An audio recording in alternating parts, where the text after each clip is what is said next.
Good morning, everyone, and very welcome, Dr. Sita Giri. So today, as part of the ADPC International Women's Day celebration, we also organized this webinar. You all know, the title of the webinar is "Women on the Front Lines of Climate and Disaster Resilience," and this is going to be a short keynote reflection followed by a brief discussion. So please have your questions ready for the discussion as well. So for today, we have Dr. Sita Giri with us for this webinar, and she is an international development practitioner with more than 2 decades of experience in environmental governance, climate resilience, and post-crisis recovery. She has served in policy advisory and program leadership roles with the United Nations Development Program and international NGOs supporting recovery and resilience programs across Asia, Africa, and Europe. Currently, she is also teaching at the Royal Roads University in Victoria, Canada. She holds a master's degree in sustainable development and doctorate in natural resources management. So please welcome Dr. Sita Giri. Thank you. Thank you, Momita. Thank you very much.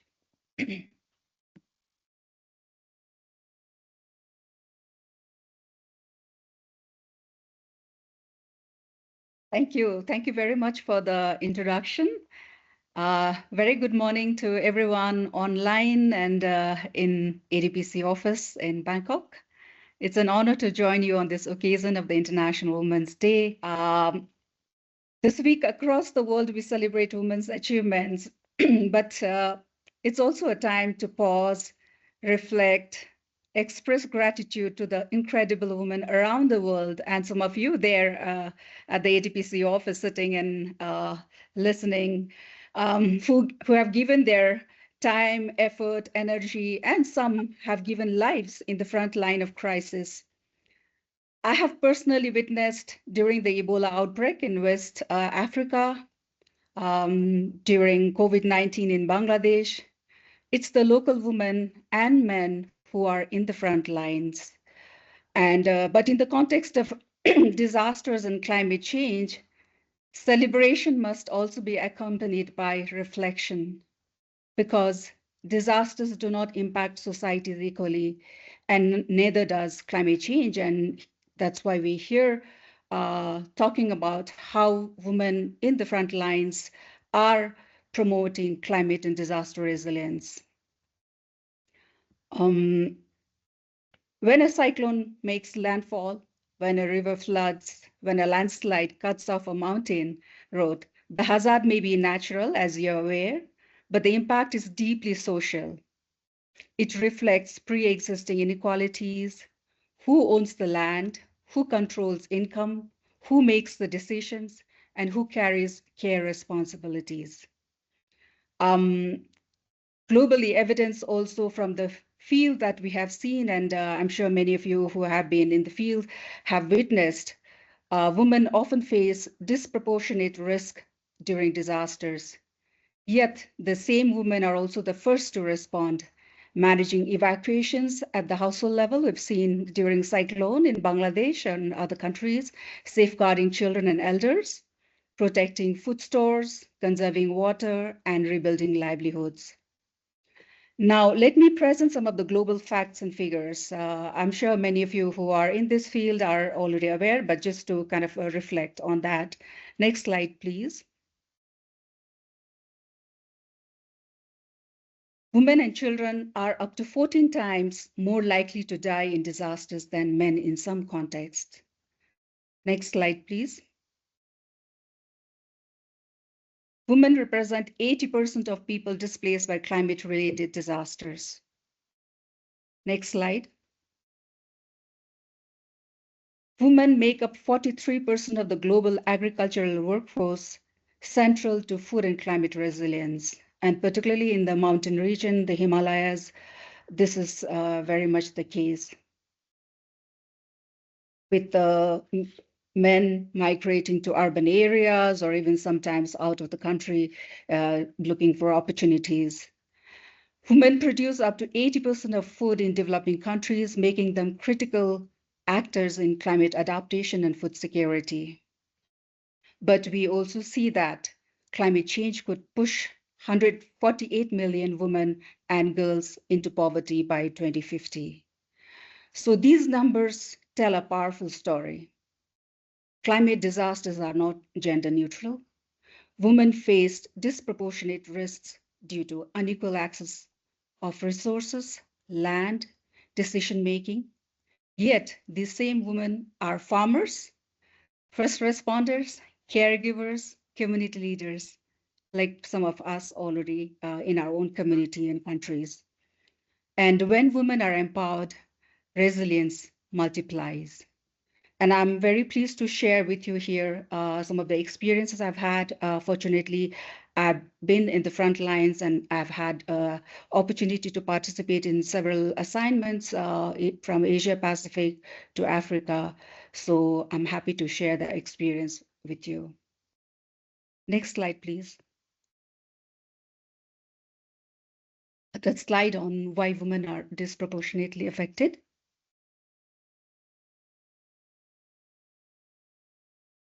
Yeah. Now, why women are disproportionately affected? We are all aware that disasters are not only about hazards, they reveal existing inequalities in access to land, resources, information, and decision-making. Women have less access to land, finance, and climate information. And of course, with the support from Global Environment Facility and other funding mechanism, there are support for making sure that climate information is shared, people have access to finance. Cultural norms can also restrict mobility and access to warnings, early warnings, as we've seen across Asia, South Asia particularly. Unpaid care work increases significantly during disasters. And we've seen that whether it's after flood or after cyclone or earthquakes. Post-disaster burdens, food, water, children, and elderly, that actually the responsibility, majority of the responsibilities in many societies, and particularly in South Asia, lies on women. Informal sector losses disproportionately affect women. We've also seen during assessments, particularly during the post-disaster need assessment, how difficult it is to calculate the damage and losses, particularly in the informal sector, because these are not counted. Next slide, please.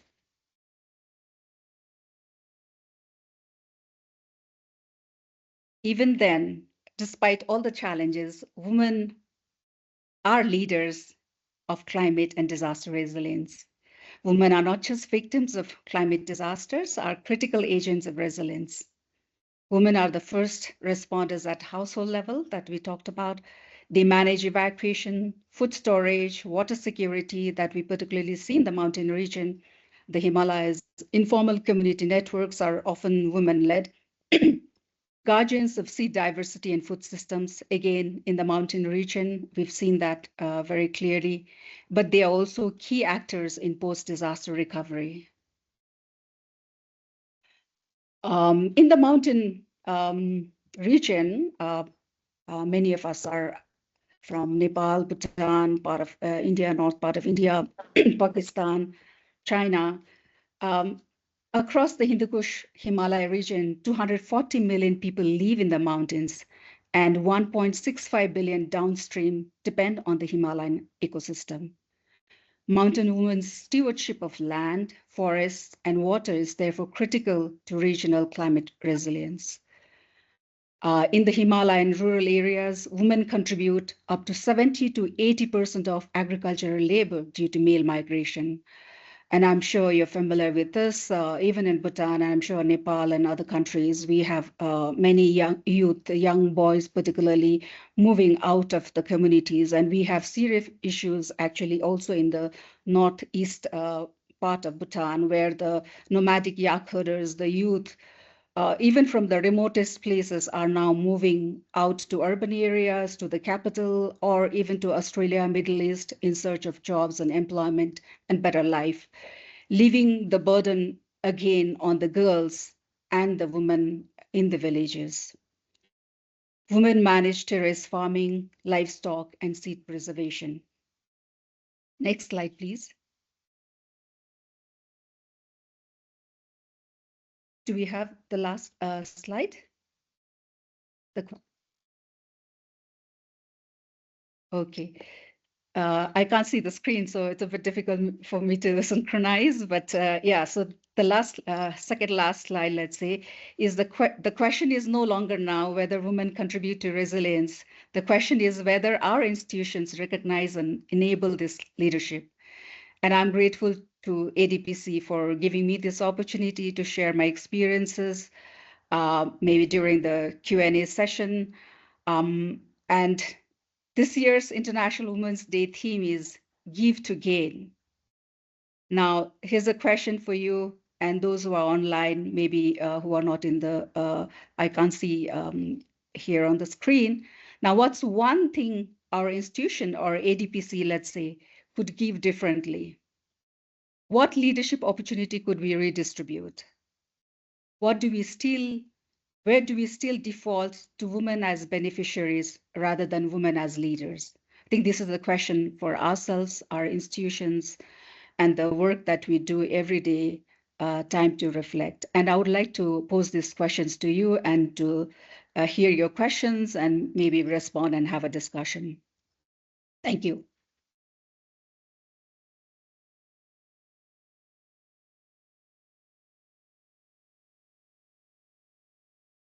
Punmi, you can just keep that last question one slide. Yes, okay. And so we request anyone from the participants online and in this room, anybody who would like to share anything on the three questions or any other questions you have in your mind to take forward the discussion. Yes, Edwin. Yeah, I would just like to ask, because sometimes organizations, it's not that they don't want to give, but it's just difficult to think about what they can give. But if we nudge them toward the right direction, organizations are often willing to talk and maybe even to give sometimes even more than what is asked. So may I just also reframe the question number one and maybe ask our female colleagues if there's anything that could be given more, what could it be? So that we can request, for example, the management think about this insights and requests. That's all. Thank you. Thank you, Edwin, for that question and very, very relevant question. Yes, open to those who are listening and particularly female colleagues. But yes, this is something which will be more openly discussed in the coming days and all. But yes, anyone has anything to share, please come up with any ideas, suggestions, and we will try to build into to make sure, like, first of all, the women colleagues who are in our organization feel empowered, they feel their voices are heard, they feel like there are systems and processes to protect them, to respect them, to make them feel safe, right? So from those angles, like, we do have some systems processes, but still, like, in implementation, how you feel is what actually the organization provides. So yes, and I still see a hand raised from Edwin. Edwin, you have something more to add? Yeah, just maybe one quick note. So maybe this is two-pronged. So the first step maybe would be requesting free participation for ADPC staff to the academy trainings. And then second layer is if we determine a number of seats to be offered to staff for free, maybe allocating a certain percentage more for women, if not equal. So for example, if 3 slots per month, 2 for women, automatic. And if it's 5, at least 3. Just a suggestion. Thank you. Thank you. Thank you for the suggestions, Edwin. Yes, Rishiraj Datta, please.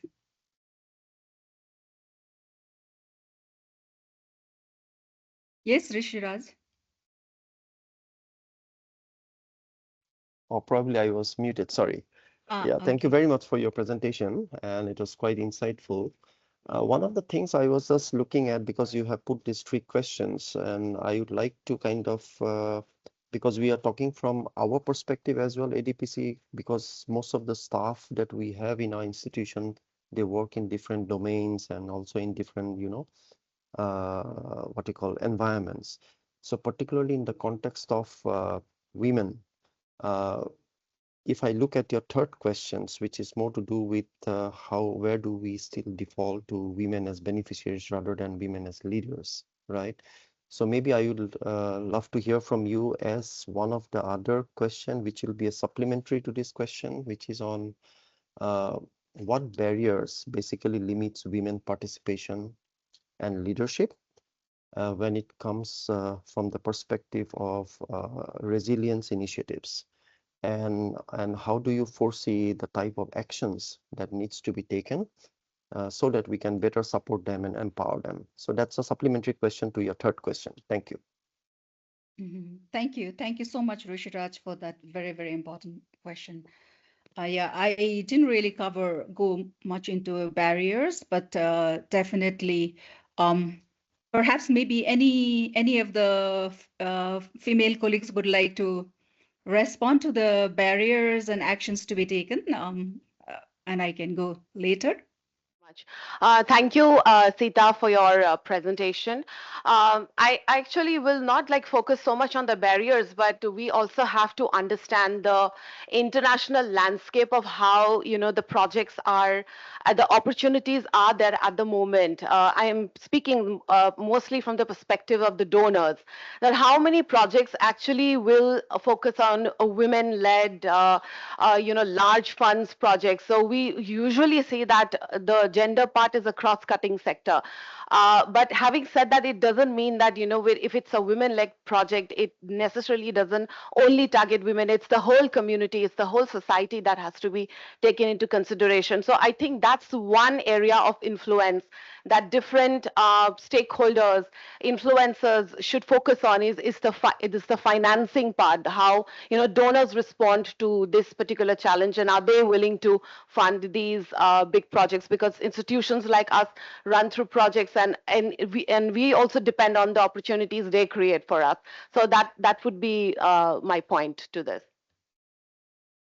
Thank you so much for sharing that. And indeed, although many of the projects, including disaster risk management projects, do have gender elements in almost all the projects and programs, but many times it's more like theory. It's just there on the paper, and anything that's not measured or monitored is not followed through. So it just falls through the cracks. But yes, financing and making donors aware and making sure that every project and program that are there, funds are made available to advance gender equality and women's leadership. Thank you for that. Sana? Yeah, thank you. And my apology for the background noise because some work is going on beside our office. I would like to share my personal perspective or my personal observation, specifically regarding your third question, women as beneficiaries rather than women as leaders. Sometimes what I feel that opportunities are there, people are ready to support, but sometimes we as women are also reluctant to take that leadership role. There are certain type of fears because we keep on listening different aspects around us. I got an opportunity to work with different level of organizations and also to represent civil society in gender task force of the country, where I strongly felt that sometimes there are certain fears, certain thoughts, certain feelings inside us which is kind of a big barrier to take us the leadership role. So I think so it's a high time that we should also start taking such initiatives or maybe discussions among ourselves that how to overcome those feelings, how to overcome those fears, because we know that we can do it and we are doing it, but still why we are feeling very much reluctant about it. So I think so we should also start making us accountable also for such aspects. Over. Yeah. Thank you, Sana. Thank you. That's wonderful. And really, thanks for sharing very insightful views and feedback and also personal experience, I think. And I share what you just mentioned. because women in the humanitarian space is like very limited, and particularly in the leadership positions. And I've had situation where I'm in a very different country where I haven't had prior experience, and then you're there with all men, and you have to make your voice heard. And there are times you feel frustrated, and the fears that you share. Yes, because we then hesitate to speak up or share our views. But again, I think it's in my own case, if I can share my own personal experience, I think it's all comes with experience. We are not born as leaders. Yeah, we learn the skills and we become the leaders. So it's the experience, it's one step at a time, and we keep trying. We need to be strong, and I hear you. Yes, there are times when we fear, because that's how the society, we are grown up in a society, and it takes time and effort to grow out of that cultural setup. So yeah, but in my own personal experience, it's taking one step at a time, having the confidence in yourself and giving it a try. And many times, as you said, we know things, we can do it, but we hesitate. So I think we ourselves, as you said, have to be accountable. So it's not just blaming everyone else that women are not given the opportunity, but let's grab the opportunity. Thanks. Thanks, Dr. Sita, and the others as well. So I raised my hand a while back, but it's glad that we also had this conversation because this is very related to that. Since you also asked how institutions can actually, as ADPC, we can also support women's leadership role. And the way we also had been talking about that there are systemic barriers, there is a learning gap as well to understand leadership roles.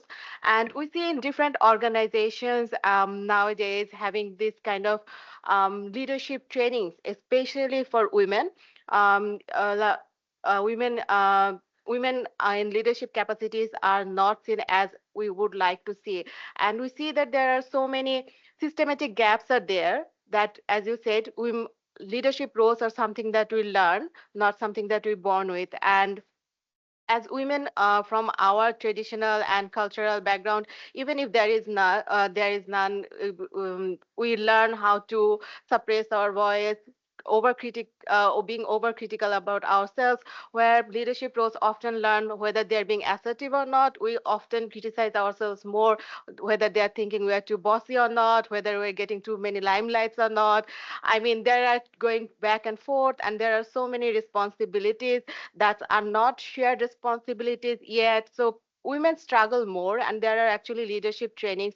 As ADPC, I think we can also support training, since we work so much on capacity building. There can be leadership training specifically for women, where our in-house training, our own colleagues, and also externally we can support them. And it can be just for like a 5-day training, and there we are out and leaders in the world, but it has to happen every year throughout many months, that people also overcome their own barriers that we also cultivated within ourselves for decades and decades. So this is something that takes time, but also defining, also developing curricula and understanding women's challenge leadership roles related challenges in this era, and working through that is also an opportunity for us. So I think ADPC can also look deep into that, so that it can be an asset for ourselves as well, something that ADPC has also pioneered from now on. Yeah. Thank you. Thank Thank you, you. Mamta, for sharing that. And perhaps I would like to add, yes, training is important, the leadership training that you mentioned about. But based on my own personal experience, again, it's like boots on the ground. You need to experience. And myself, I think, if I remember, I may have only like one leadership training, but I think it's the opportunity I had to be on the ground to experience those challenges and grow from those challenges. I think that's very important as well. So start with the training, but also giving opportunity for actual experimenting or experiencing that skills that you've gained. So I think perhaps maybe looking at two approaches. Thank you. Anyone else? And there's this question we haven't talked about. What leadership opportunity could we redistribute within our organization? How is the gender balance, the top leadership, mid-level management, lower? How would we want to redistribute that to make it more gender balanced? And what could the institution do? I think these are also some questions, not easy questions.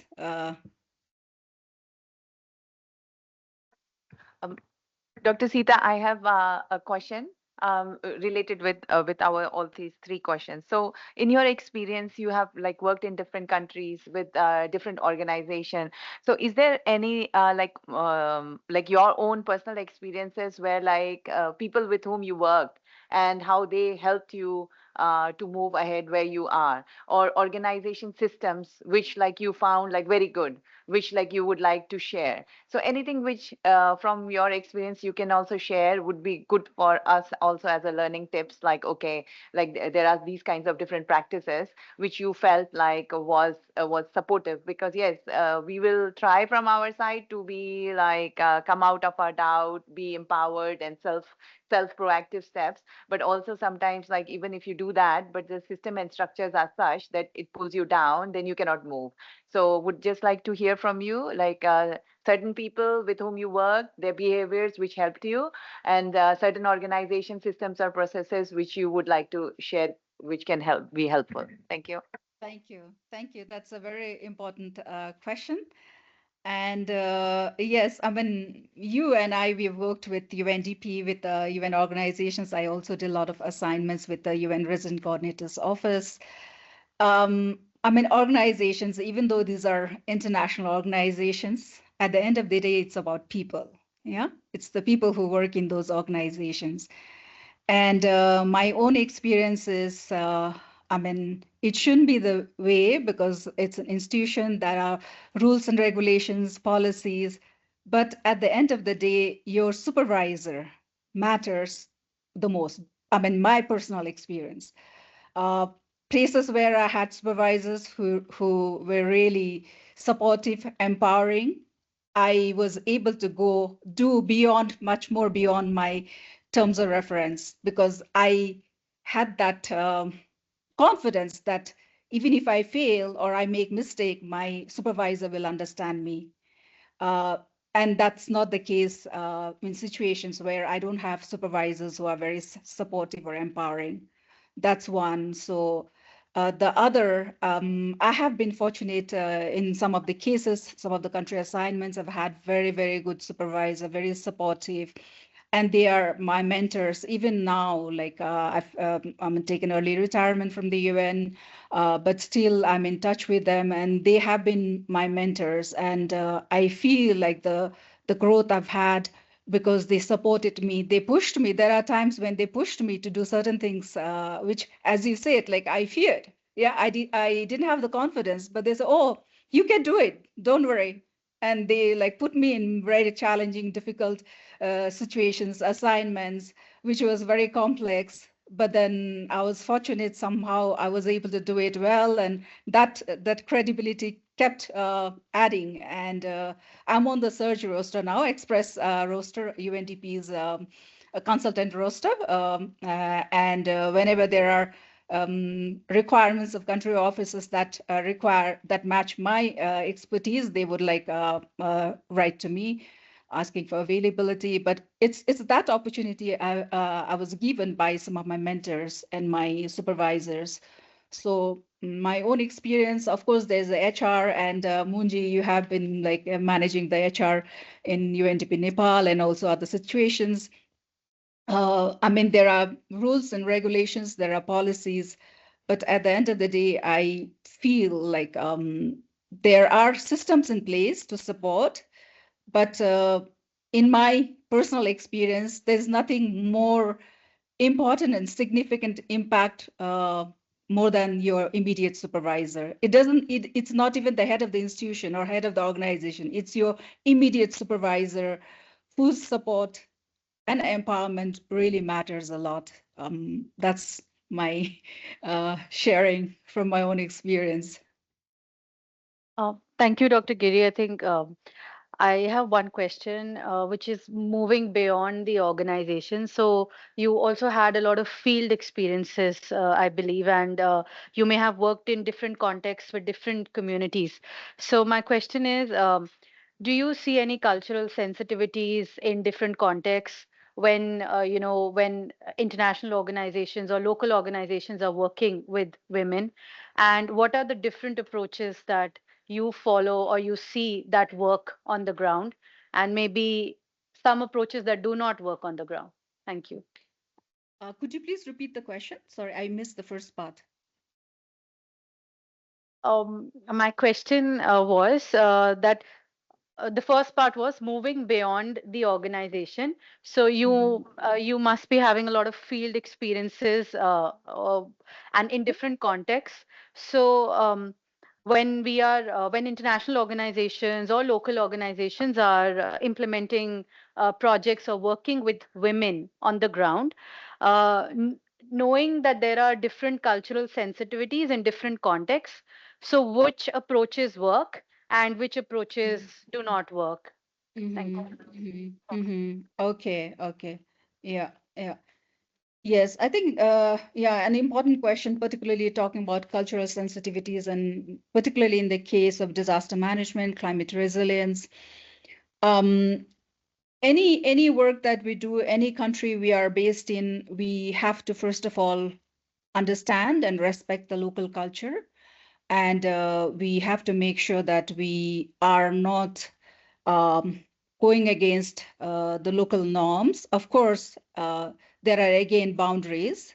When you work in an international organization, there are things that you do, whereas maybe like what we can do within UNDP or UN office may be different from what the government office ethics, and so it would be different. But even then, it's important that we understand local culture, local practices, and these are the soft skills, and which is really, really important for particularly people like us who are in the humanitarian space.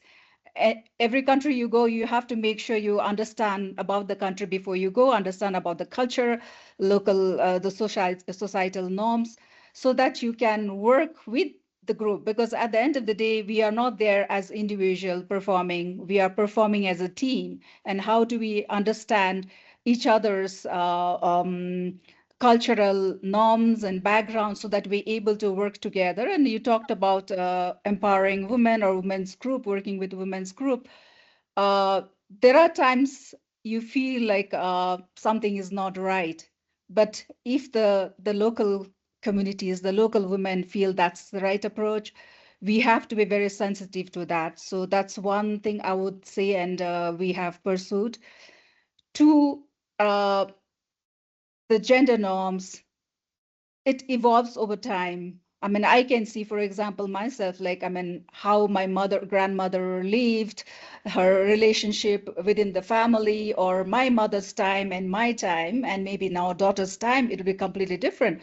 Women's decision-making power within the family.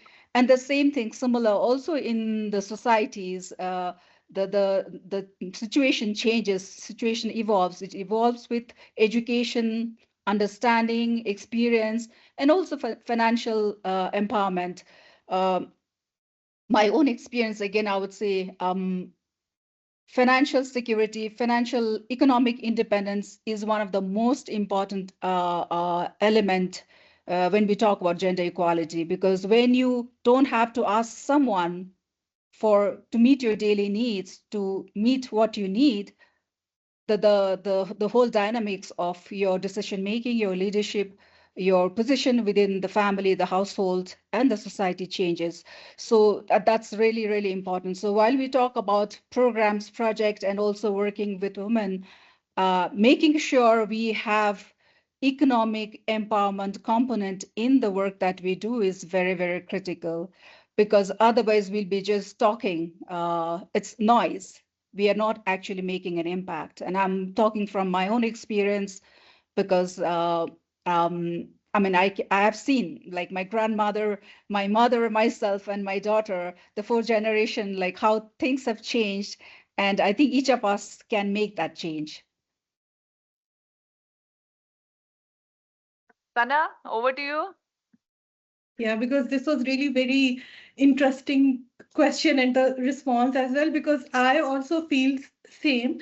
Sometimes it's not that because we keep on going in a flow and we try to maintain us in a way that our personal life affects a lot and the people's perspective suddenly start changing about you. Like if I'm going in my family or my friends, so they start saying, oh, you're very tough to handle. Oh, it's not easy to like convince you on certain aspects. Or maybe sometimes in my professional life also, because when you are attending some sessions or meetings, and when you people or the audience or the participants see that you are coming to that event, so they start feeling like, oh, she is coming and now she is going to say she is going to share her perspective, or maybe she is going to stand very solid on certain positions. So yes, these type of challenges also we used to face, because and I honestly speaking, I enjoy it, because if someone say that she is not easy to handle, I say, okay, fine. Uh, I am like it, accept it or whatever you want, but I am the way I am. So yeah, because these perspectives keeps on changing as soon as you keep on moving towards your achieving your goals also. Thank you, Sana. I think that's yeah, really an important point of view, and also sharing your experience. One, like, of course, gender being woman, but sometimes it's also the age that also, particularly in the Asian context, that matters a lot. And as you said, like, it's not easy, but sometimes, I mean, people may think what they think, but we all have to try and do what we feel is right and best. I've had this experience. I think I joined UNDP 95. I was around 25 years old. I joined as national coordinator of the GEF Small Grants Program, the Global Environment Facility. And I had a big office because this was like outside UNDP. We like the UNDP had a big office, and like I was there. I had my like staff, and then someone comes into the room, and then he looks around. I'm there like with a big desk, and I'm there like tiny woman, tiny, and he comes and is, okay, where is 𝐶𝐤𝐺𝐺𝐠? Where's the national coordinator? And like, I'm the national coordinator. So, in our countries and cultures, sometimes it's not the gender alone, it's also the age that matters a lot. And it's not easy. We have to show our worth. We have to prove by our performance that it's not just the age alone. And yeah, and it's been not just this case, in many situations when Asian women, it's not easy. So, but we have to. I mean, once people know, they start interacting, they hear you, they see you perform, things change. So I think we have to keep trying. Just a comment on what Sana you said. Like anyone who says you are difficult to handle, take it as a compliment. You are very strong. It will take time to convince you. You are powerful, so you should say thank you very much, right? Okay, thank you very much for the lovely questions and interactions and response, Sita ji. So over to Momata. So she has an announcement. Yeah, so since we are close to our closing time, if we don't have any further questions or discussions, we can also close this now. But also feel free to think about this and write to us. And we are also happy to forward the questions to Dr. Sita and also continue this conversation and discussion in later on as well. For now, would like to request the online participants to open your camera so that we could also take a photo. Please open your camera if you're online.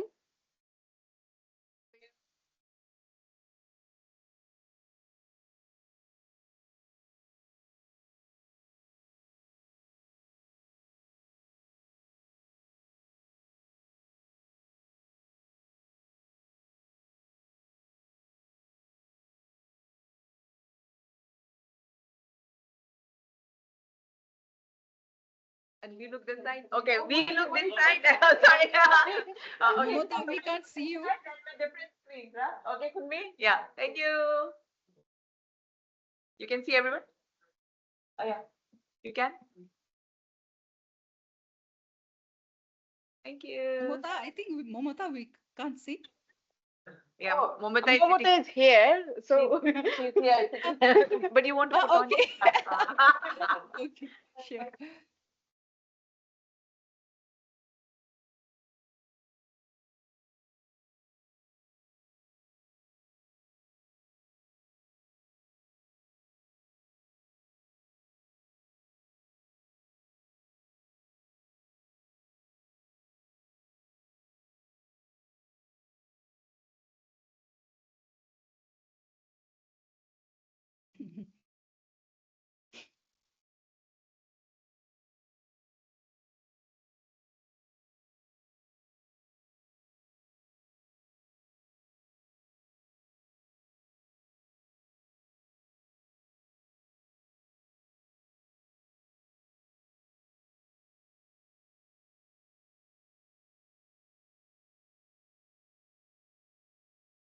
Thank you very much. This is your day, so I don't know. That's why I purposely did not sit here when I came in. So I think thanks, Sita, for taking the time, and of course, this dialogue continues, and this discussion must go on. I'm very happy today, of course, for my women colleagues here. I did not see that answer that, what I think something came that what the organization should do or something, that initial first question. So I'm still seeking that answer, but I think for me it's basically the thing that what women want. That comes as a this one that, if we really articulate that one, and today, I think today or this week is the week, or every day is the day to articulate. I'm not saying that we should only discuss this. I mean, as your executive director, if I know what you want, then certainly I would like to do more. It's not that I don't know what you want, but I think it is important for us to highlight that this time, if you have say, what do you call it, give to gain, correct? This was like this one. Yes, give to gain. Oh, okay. Maybe next time you just give the slogan called "Take Charge." As simple as that. So I would love to see more active words as a slogan rather than milder words for a slogan, because I know somewhere this slogan "Give to Gain" must have been made by a man in the back, or approved by a man. Approved by a man, because it's very obvious that our Secretary General is a man. So no, I mean, nothing on that one. Today, I also would like to. I like what Sana said in the first intervention, that it is also very important for my women colleagues to introspect that why they really do not take the charge if the opportunity is given. This is one, and I think she said, and you discussed, you heard. I also at times feel short of words, or not convinced that why you can't take charge. When I say take charge, means in the context what she said. I'm not generalizing it. In the manner it said, and she also said that it is important for women colleague collectively or together to also reflect that what makes them not to be the leader, or what makes them not being seen as a leader. I don't know how you would interpret, because leader can only be one, or sometimes leaders can only be very few.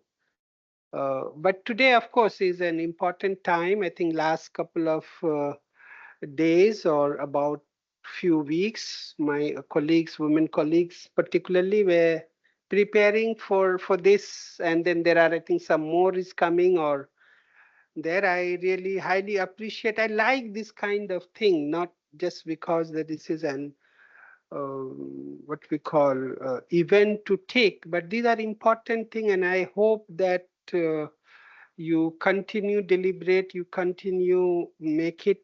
No doubt, ADPC is a safer place for women. I would even say safest place for women as compared to many of the things that we hear. We still have, but that actually important for us to also reflect that if this is so, then how we further improve. If leaders will not come from here, if women leaders will not come from here, why we would only target that the executive director should be the woman? Why not we look at leadership? I'm talking about leadership, and it could be anything. It could be many a time I actually offered, but there was no takers. And I have tested it many times during my tenure that if I want to give up the chairship and ask anyone, particularly the woman colleague, will not take. But they would be very happy to be under a male colleague and be the committee because of various considerations, because at times we ourselves as a man, we also do not understand the full requirement or what women want kind of thing fully, because we are men, we certainly would like to ignore. But here, I think in the office as this gender, I would appreciate all of you to celebrate who you are. There is absolutely nothing to be arrogant about it, that if somebody says that you are hard to deal, I feel very happy. It is good.